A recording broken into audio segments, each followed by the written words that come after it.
Sí, hay, bueno, por un lado son como varias noticias en una, varias Ajá, conquistas de derechos, digamos. ajá. El feminismo Se movilizado. aprobaron Ujú. leyes, esto, de las luchas del feminismo. Una es la ley trans, que tiene que ver con el cambio en la identidad de género, que se le quitan trabas de alguna manera y se permite también, se baja la edad para poder hacer el trámite sin Ujú. autorización del mamá y papá, digamos. Bueno, bien. Y lo mismo con la ley de aborto, que Ajá. también se aprobó y que permite que a partir de los 16 años ya la mujer pueda También. decidir. Ujú. Maravilloso. Y después otra, esto, Ahí no sería la mujer, sería la la persona persona gestante. gestante. Bien. Qué problema yo hablando de Sí, esto, sí, sí, sí. discúlpenme. Es raro. Discúlpenme. Encima la tercera es como, ¿por qué? Yo no tendría que ni decir esto, ¿no? Pero la Pero bueno, tercera ley que se aprobó, la tendría que haber presentado yo quizá esta noticia, ¿no? la tercera tiene que ver con la asistencia al trabajo en los días de menstruación. Ay, sí, por favor, qué justo que me parece. Asistencia al trabajo, no, que no te escriban en el teléfono, que no te hable nadie, que, o sea, déjenme menstruar en paz. Eso sería, ¿no? Y esta es Una maravilla. una ley, un derecho conquistado que no tiene, al menos en Europa, antecedentes. Es muy interesante en términos de avance. Y un poco por ahí la reflexión que traíamos en relación a esto, más allá de celebrar todas las conquistas de derechos, es algunas observaciones. Ahí veíamos recién en imagen a la ministra de Igualdad de España, por ejemplo, con este tweet o con la imagen que aparecía, que el pañuelo que tiene es el pañuelo de Argentina, es el pañuelo que tiene Ay, me el llena de pañuelo blanco de orgullo. las madres, y la Ujú. consigna que publica en este tweet es la consigna que supieron construir los movimientos feministas en Argentina y en la región, ¿no? Entonces, un Que poco supimos construir con mucha lucha, con mucha calle, con muchísimo esfuerzo porque no salió, no salía. eh, y en plena pandemia, a través de una movilización enorme, la más grande que hubo durante todo el tiempo de pandemia, se consiguió y no solamente fue la conquista de una ley, sino también que trascendió a nuevas formas de lucha, a banderas que cruzaron fronteras, ¿no? Y eso es maravilloso, sobre todo por todo lo que queda por hacer. sí, totalmente esto, cómo la lucha atraviesa las fronteras que nos han impuesto. Eso es Sí, está bueno, impresionante. está bueno. Así que bueno, metieron todo el pack, Sí, ¿no? sí, sí, Identidad sí. de género, ley de interrupción voluntaria del embarazo y los días menstruales para las Ujú. mujeres. El pack de derechos feministas en una sola sesión. Bueno, qué bien. Sí, Qué bien, qué lindo sería que el Congreso funcione así para tantas otras cosas también, ¿no? sí, ¿no? Que No deja de ser progresivo, un poco obviamente. este debate de conquistar derechos y también que los gobiernos garanticen las condiciones dignas de vida de la gente, que, Sí, una que- maravilla en un país que tiene un rey. O sea, hola. claro. O sea, un país que tiene un rey. O sea, imagínate. Bueno, y eso en España, las consignas también esto, el atravesar fronteras, y después charlábamos en qué pasó en el mundo esta semana, ¿no? Y una de las noticias que quizás más ha dado vuelta en redes, porque no en los medios, tiene que ver con el tren que descarriló en Estados Unidos, en Ohio. En realidad descarrilaron 3 trenes. Todo muy turbio, Pero ¿no? imagínate que estamos hablando de esto ahora y el tren descarriló el 3 de febrero. O sea, hace lo que tardó en salir la noticia del cerco mediático. Eso no Porque lo había visto. eso fue lo que sucedió. Vamos a ir viendo algunas Sí, imágenes. boludo. Muy Esto heavy.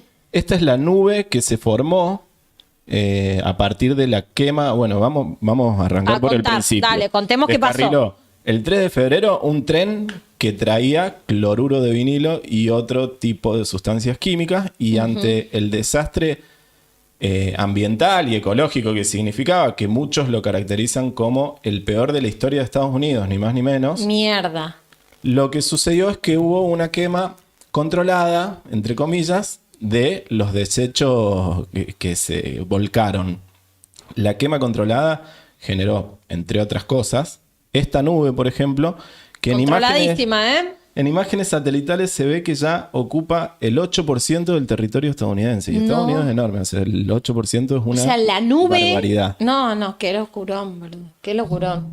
No había visto esa foto. Esta, acá vamos a ver otra imagen. A ver acá que tenemos. Bueno, esta no. Ah, el cloruro de vinilo que... contá que... El cloruro de vinilo, ahí vamos a ver. Pero primero vemos estas imágenes. Ah, bien. No, ya lo empiezo, viste, a...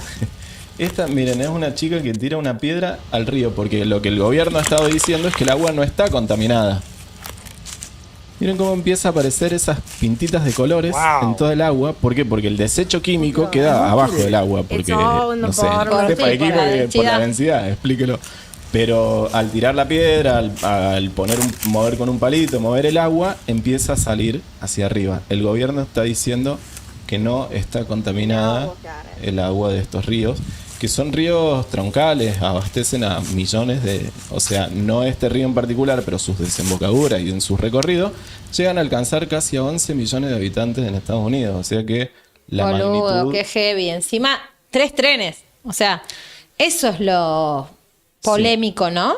Y mirá del estado de las vías. Ah, claro.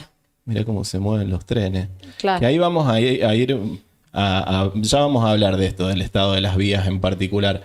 Pero bueno, ¿qué es el cloruro de vinilo? Eso preguntabas y eso charlábamos. El problema no es en sí mismo el cloruro de vinilo que se usa para producir PVC y plásticos, sino que en la quema se producen algunas sustancias químicas, una es el fosfato y la otra... La verdad que no sabría decirles esto, cloruro de hidrógeno, fosgeno.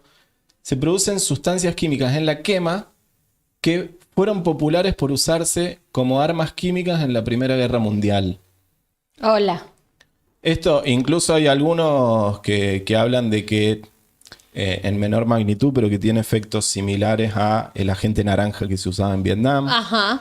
Es decir, hay por un lado una afección a las vías respiratorias y por otro lado un gran componente cancerígeno en estos... Es fundamentalmente cancerígeno, ¿no? El efecto que hace. Sí. Y bueno, después hay otras imágenes que han salido de pollos muertos a kilómetros del lugar donde fue la quema, los ríos llenos de pescados muertos flotando. Entonces, como que lo primero que hubo fue principalmente un cerco mediático respecto de este descarrilamiento del tren y después de la quema. Incluso hay imágenes, no, esta no en particular, pero hay imágenes de periodistas detenidos por haber publicado lo que estaba pasando. Tremendo. Hubo una intencionalidad. Se te pudrió la momia, Biden, ¿ah? Incluso hasta, bueno, muchos hipotetizaban y que, ¿por qué no? Que la cuestión de los globos también era una distracción. No de los globos, sino primero hablamos de los globos chinos y después vieron que de los ovnis se empezó a hablar. Que los ovnis encima Biden dijo, no sabemos si son objetos de aficionados o de empresas, como que puede ser cualquiera que tiró un... No. Pero que eso sirvió, los ovnis, la cuestión de los ovnis, que siempre aparecen en Estados Unidos. Sí. Nunca aparecen en otro lado. Yo me vi un hilo de Twitter que muestra Chiche Hellblum, que recupera el archivo de Chiche Hellblum mostrando el video del alien encontrado y la operación a corazón abierto que le hacen al alien, supuesto alien, y que consumíamos en los años 90 en nuestras infancias. Ay, sí, bueno, volvió todo esto. Volvimos a hablar. Volvimos a eso. ¿Cómo no vamos a estar psicotizados, chicas? Por favor. Y acá viene una parte importante de esta situación, que apareció este tweet que dice, bueno, no vamos a ver el video porque no tiene subtítulos, pero el alcalde, el gobernador de Ohio, del estado, dice que estuvo coordinando con la empresa de ferrocarriles, que es Norfolk Southern, y que coordinaron, como que le dijo, se tienen que hacer responsables de esto porque si no vamos a ir a tomar acciones legales, qué sé yo.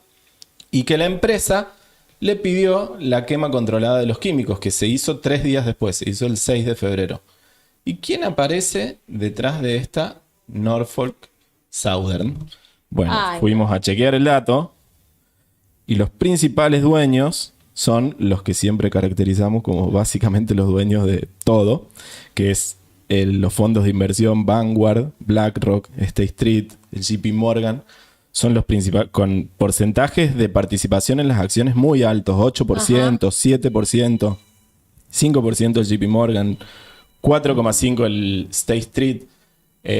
Estos son los dueños de esta catástrofe ambiental que tiene un condimento más, que es que... Sigue la jodita. Recién veíamos el estado de las vías. Bueno, los trabajadores del ferrocarril habían denunciado que el estado de las vías era miserable y fueron a huelga. El Congreso actuó rápidamente y eficientemente y como nunca suspendió la huelga por ley. Ajá. Y después de esa acción del Congreso, que evidentemente hubo una capacidad de lobby de alguien para que esa ley salga tan rápido. O sea, después de que se cancele una deuda por ley a través una huelga a través del Congreso, lo que termina sucediendo es que el tren descarrila. Sí. Y lo que estaban reclamando los trabajadores eran el estado de las vías. Que de hecho hubo 3 descarrilamientos, 2 más esta semana, digamos. O sea que no es algo que no sea un problema. Evidentemente es un problema.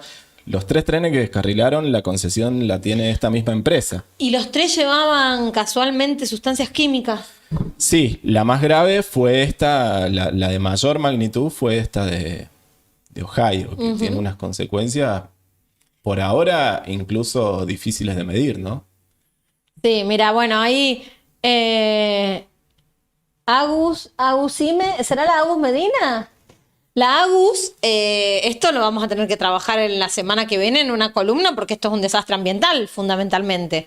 Es una noticia internacional, pero un desastre ambiental total y completo. Ya después vamos a mirar con Agus, sí es la Agus, sí. Claro, que dice, lo peligroso es la energía nuclear. Lo peligroso es que está con esas cosas en las manos, tal cual. Estas cosas están tal cual. Sí, hay un peligro. Yo particularmente de química y de la cuestión ambiental tanto no conozco, pero sí hay un peligro en la concentración de estas empresas, en las concesiones y en que puedan hacer evidentemente lo que quieren. O sea, puedan transportar estas cosas por unas vías que están reventadas, que puedan suspender una huelga por medio del Congreso, o sea, que tengan el poder suficiente para hacer que el Congreso se junte. Y que justo estén los 3 fondos de inversión y que termine descarrilando el tren y que después descarrilen otros. Siempre cuando está la mano de los fondos de inversión es como, hay olor a podrido, hay un tufillo. Por lo menos, hacete un par de preguntas más, no lo dejes ahí, ¿no? Sí. Pero bueno, eso ha sido un poco como que intentamos ver un poco más allá también de lo que fue lo que se vio en las redes, que se empezó a de alguna manera hacerse viral que hubo una catástrofe ambiental, pero aparecieron también algunos elementos que dejan ver algo más o un trasfondo también en esto que parecía un accidente de alguna manera. Que puede haber sido un accidente, pero que tiene un componente de poder y de negligencia al menos. Geopolítico. Sí. De mínima, ¿no? Sí, totalmente. Porque un desastre ambiental de esas características no es un problema solamente norteamericano. No. Muchos hablaban de esto, decían, si fuera Chernobyl, ¿cómo te lo contarían todos los medios? Claro. Imagínate, si hubiera sido en Rusia. La CNN salió, buscábamos y la CNN publicó ayer noticia, o sea... No había dicho nada, ni una palabra. Pero bueno, así estamos con esto que va a ser un problema evidentemente de mediano y largo plazo, ¿no? Por las consecuencias que tiene. Sí, alta capacidad de ocultar tienen, tal cual. Sí, es impresionante. Después... Y lo peor es que mucha gente no se da cuenta. Claro, que eso es lo que no se ve, porque por ahí circulan estas imágenes, el pez muerto, el pollo muerto, y nos quedamos con que quizá eso es lo único que hay, y en realidad hay intereses económicos, hay trabajadores, hay lucha, hay denuncias, hay movilización, todo, y Sí, aún hay contra esto hay un lobby, hay un Estado que garantiza los intereses de esas empresas. Bueno, todo eso también. Bueno, eso un poco es lo que siempre tratamos de develar, ¿no? Detrás de los hechos. Lo que tratamos de develar que hay detrás de los hechos. Siempre hay intereses detrás de los hechos. Y estas cosas así de gran magnitud lo explicitan enormemente. Siempre cuando miramos en la escala internacional es donde resulta quizá más fácil, ¿no? Develar rápidamente cómo los grandes jugadores del tablero maniobran y hacen sus jugadas, ¿no? Sus movidas, sus movimientos. Totalmente. Y hablando de esto, de los movimientos de estos jugadores del tablero global, esta semana estuvimos trabajando y debatiendo sobre el tema de la guerra en Ucrania, que ya se va a cumplir un año. Así es, todavía no salió la notita en el destape, me estoy fijando. Ya la mandamos, pero tenemos a Laurita Carpineta de vacaciones, entonces bueno, los tiempos se hacen un poquito más largos, estamos ahí esperando que salga la notita. Pero sí, sobre este tema no queríamos dejar pasar porque, bueno, sí, han sido hechos relevantes. Sí. Se viene ahora va a ser un año, ¿no? Sí, el 24, ¿no? Y esta semana justamente hubo reuniones de la OTAN, donde debatieron varios temas. Uno que planteaban como central es que Ucrania está consumiendo un alto nivel de municiones y que se está quedando sin municiones y que la capacidad de producción militar de los países de la alianza no da abasto para abastecer justamente a Ucrania. Entonces ese fue un tema central. Maximizar, poner a toda máquina la producción de armas y municiones para abastecer a Ucrania. Después te dicen que es una guerra entre Ucrania y Rusia solamente, sí, ¿no? Sí. De hecho, el nombre que le pusimos es... a ver, para que lo voy a buscar acá, porque obviamente explica esto. Se llama Las balas de la OTAN en Ucrania. O sea, las balas de la OTAN en Ucrania. Finalmente termina sucediendo eso y hablando, ya hemos hablado bastante de Ucrania, pero hablando de escenarios secundarios donde se desarrollan conflictos de carácter principal, sí. Este es uno sin duda, ¿no? Esta guerra proxy sobre el territorio ucraniano que lo que busca es desconectar la alianza China-Rusa y obviamente también desprender a Europa de la posibilidad de eso, ¿no? Una jugada no menor donde la OTAN está poniendo todas las balas habidas y por haber y las que hagan falta también. Y con esta excusa, si se quiere, de la guerra, han podido saldar de alguna manera una discusión que Trump planteaba desde el 2018, que es aumentar los aportes de los países miembros a la OTAN. Es decir, que también esto sirve para fortalecer un complejo militar preparado para más guerra, básicamente. Claro, ¿no? sí, ¿no? Como afianzar la estrategia de todos estos actores, conducido también por una fracción fundamentalmente norteamericana, pero que a través de la guerra construye un negocio, sí. ¿no? Hay un negocio de la guerra, la ferretería, como le decimos en geopolítica cuando ya empezás a analizar, ¿no? La ferretería termina siendo una dimensión fundamental en la definición del aspecto estratégico de los enfrentamientos entre actores, ¿no? Sí, bueno, eso es lo que han anunciado que van a fortalecer, aumentar al máximo la producción, poner mayores porcentajes del PBI de financiamiento para la OTAN específicamente. Y por otro lado, algo que es importante también mencionarlo porque es parte del conflicto y del tablero general, es que salió el secretario general de la OTAN a apretar a Turquía diciéndole que tiene que destrabar rápidamente el ingreso de Suecia y Finlandia a la OTAN, que ahí hay un poco, ahí también hay un conflicto importante porque Turquía... Sí, estaría teniendo otras prioridades, ¿no? Sí, y se vienen tirando, hace un par de semanas el canciller turco le dijo al embajador de Estados Unidos, yo sé, en la cara, y está el grabado, digamos, le dijo, yo sé que ustedes están preparando un golpe de Estado, o sea que hubo como algunos cruces en las declaraciones y ahora a pesar de la tragedia que está soportando Turquía con el terremoto, eso se ve que a la OTAN mucho no le importa. Lo que sí le importa es que acelere los trámites de incorporación de Suecia y Finlandia. Y si Erdogan molesta demasiado, bueno, a por él. Es escurridizo Erdogan, ¿no? Como que Sí, ¿no? la política turca tiene Es compleja. es muy compleja de entender, pero bueno, si a Estados Unidos le molesta y no se acomoda rápidamente, ahí te va. Y recién vos decías esto de una guerra proxy, un conflicto secundario, pero en el marco de un conflicto principal, volvemos a algo que en términos de trayectoria veníamos ya hablando desde la semana pasada, y venimos con esta noticia que es que Estados Unidos y Japón iniciaron un ejercicio de maniobras militares que lo hacen hace mucho tiempo, pero la característica particular de este ejercicio es que por primera vez se hace en Japón, en zona de la isla japonesa. Siempre se hizo en California y ahora por primera vez se lo llevaron para aquel lado del mundo.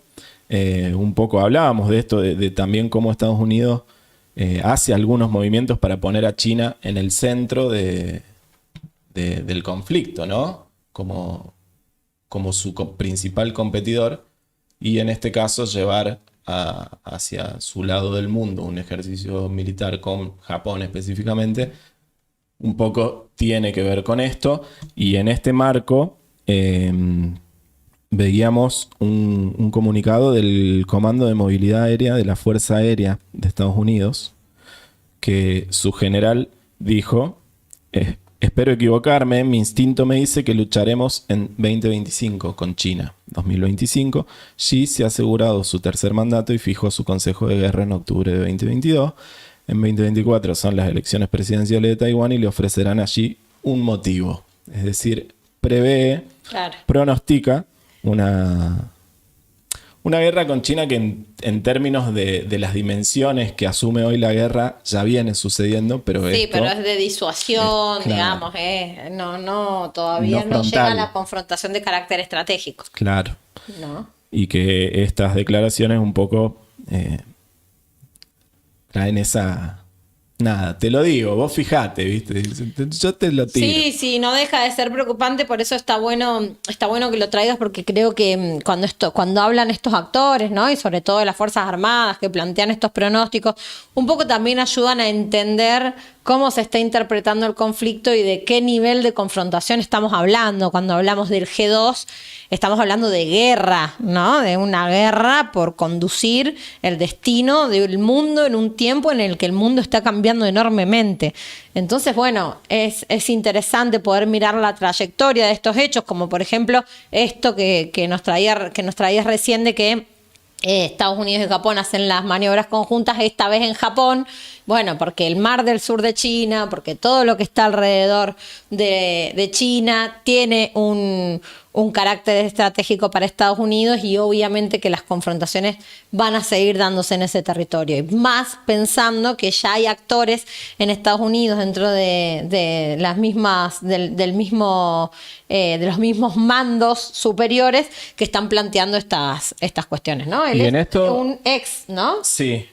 Un ex general, ¿cómo es? Buscar para decirlo A ver. exactamente. Recuperemos el actor que habla. Mike Minihan, que es jefe del Comando de Movilidad Aérea de la Fuerza Aérea de Estados Ahí Unidos. está. Y en este sentido de lo que O sea, no es un ex. No, es un jefe. es un jefe. Es un cabezón. Toma decisiones. Sí, toma decisiones y está activo también en el análisis que hace Estados Unidos, ¿no? Y hablando de esto, del análisis que hace Estados Unidos y también de que hay declaraciones que tienen otro peso, digamos, hay actores que cuando declaran tienen un peso específico, traíamos también el documento de seguridad nacional que publicó en octubre del año pasado Estados Unidos, que es como su definición de su estrategia militar, de alguna manera, o su publicación como un mensaje hacia el resto del mundo. Y ahí dice Rusia y la República Popular China plantean retos diferentes. Rusia supone una amenaza inmediata para un sistema internacional libre y abierto, Y China tiene la intención de remodelar el orden internacional con un poder económico, diplomático, militar y tecnológico cada vez mayor para avanzar en este objetivo. Es decir, identifica a China como un actor con la posibilidad de construir su proyecto propio de mundo. Ahí siempre es interesante retomar tanto a Kissinger como a Brzezinski, ¿no? Cuando hacen sus análisis de estos tres actores en distintos escenarios. Incluso hace poquito Kissinger parece que hizo unas declaraciones, no terminamos de encontrar la fuente, si fue que las hizo o no las hizo, pero está también planteado esta situación, ¿no? De que a diferencia de lo que analizaban anteriormente, ahora China es el enemigo principal, e incluso ya han llegado a plantear a Rusia como un aliado, ¿no? Que es lo que terminó haciendo Trump, lo que hicieron los neoconservadores, ¿no? Claro. Y que en eso también se debaten estrategias dentro de factores internos de poder.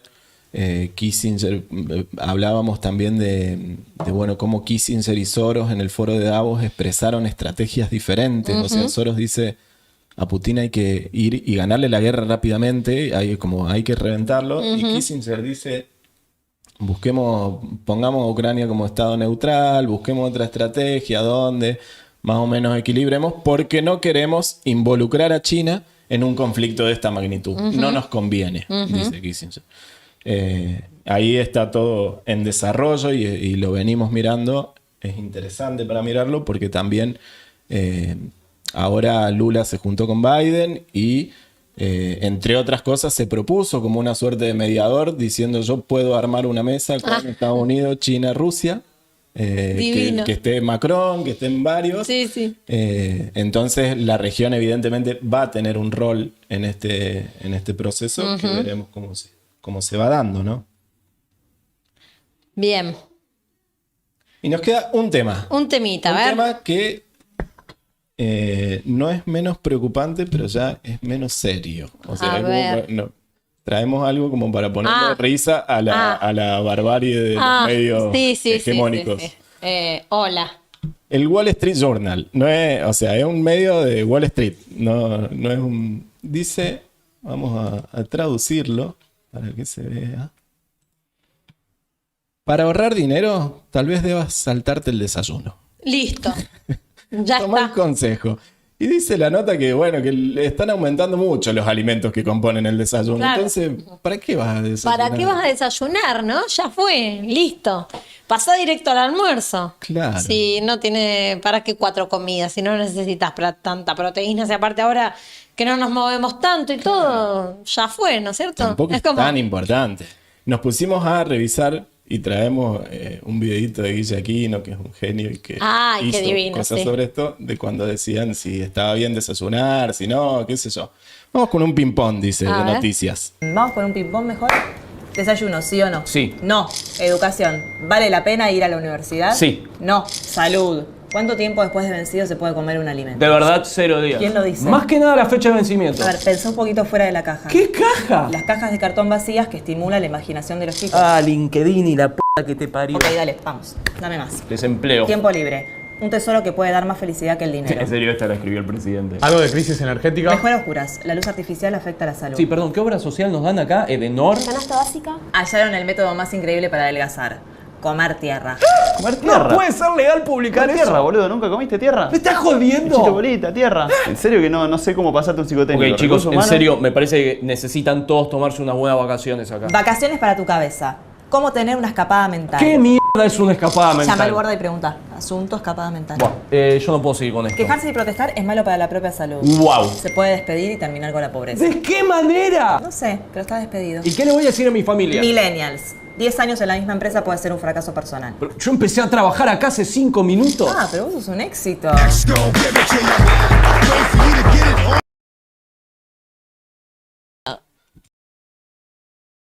La verdad, esto es, ¿no? Es eso. Esto ya pasó en Argentina, está pasando y lo hacen los medios todas las semanas. Sí, Están sí, con sí. alguna de esas vacaciones mentales, pan vencido, comer tierra. Y esto era en un contexto además de presidencia de Macri, o sea, justificando el no poder tener vacaciones, el no poder tener Claro, comida. claro, sí, sí. Nada, bueno, para ponerle un poco de humor también y para ver un poco, devela también que el conglomerado de los medios de comunicación tiene líneas editoriales internacionales también. Correcto, como por tal cual, ejemplo, sí. de justificar situaciones en las que no alcanzan los medios para comprarse un desayuno, por ejemplo. O sea, Ni más ni menos. imagínate. Bueno, qué resumen, qué impresionante, Damián. Muchas gracias por esta mirada, por esta lectura, por este repaso crítico por todo lo que ha ocurrido en el mundo. Muchas gracias. Bueno, y gracias, Piri. La semana, Y la semana que viene nos vemos. Nos vemos obviamente. nuevamente porque ya vamos construyendo columnistas oficiales. Yo acá sola no me quedo 2 horas. Es así. Bueno. Chau, Pili. Chau. ¡Mua! Nos vemos.